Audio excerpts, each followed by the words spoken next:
The situation in Gaza is dire, a grim testament to the severity of the ongoing conflict between Israel and the Palestinian militant group Hamas.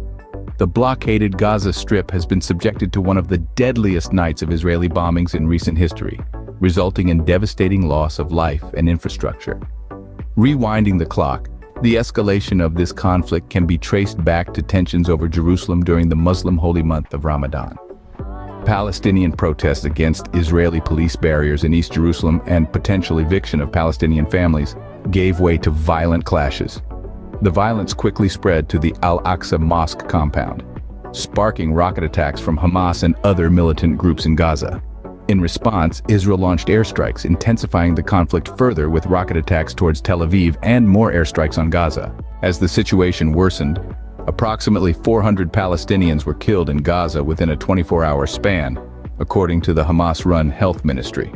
An overnight bombardment of the densely populated Jabalia refugee camp and streets near two hospitals in Gaza City claimed 70 lives alone. Entire residential blocks across the Strip were leveled, including areas where Palestinians had been advised by the Israeli Defense Forces to seek refuge. Half the Strip's housing stock and much of the coastal exclave now lay under a blanket of gray rubble dust. In a twist of events, two elderly Israeli women, Yocheved Lifshitz and Nurit Yitzhak, also known as Nurit Cooper, were released by Hamas for humanitarian reasons, thanks to mediation efforts by Qatar and Egypt.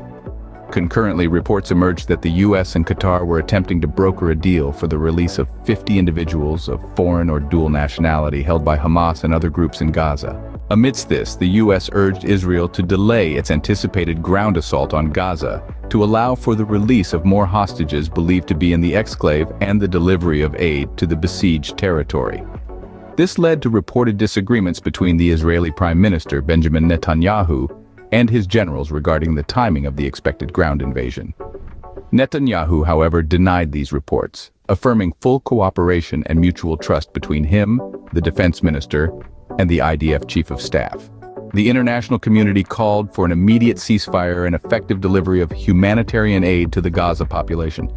The UN's rights chief, Volker Turk, stressed that the violence would never end unless leaders make brave and humane choices.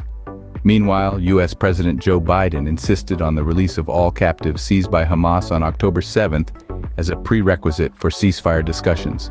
To summarize, the situation in Gaza is a stark reminder of the devastating effects of conflict.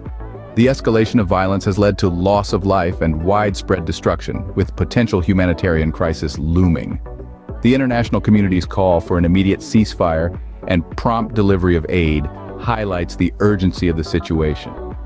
The release of hostages has added another layer of complexity to the negotiation efforts, with leaders facing the challenge of making brave and humane decisions to bring an end to the violence.